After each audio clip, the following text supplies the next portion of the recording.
पूर्वा express हादसे की जांच के लिए एटीएस जाए हादसे पर पहुंच चुकी है। शुरुआती जांच में किसी भी दहशतगर्दाना कार्रवाई से इनकार किया जा रहा है। वाज़ेह रहे कि बीती रात हावड़ा से दिल्ली जा रही पूर्वा एक्सप्रेस कानपुर के पास रोमा में हादसे का शिकार हो गई थी। ट्रेन के 12 डब्बे पटरी से उतर गए और 4 पलट गए। इस हादसे में 28 अफराद जख्मी हुए हैं, जिन्हें मुख्तलिफ अस्पतालों में दाखिल कराया गया है।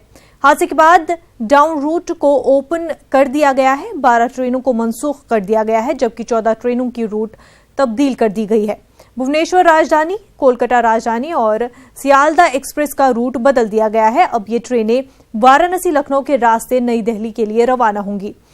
इस रूट पर खिदमत बहाल करने की रेलवे इंतजामिया की कोशिशें लगातार जारी है।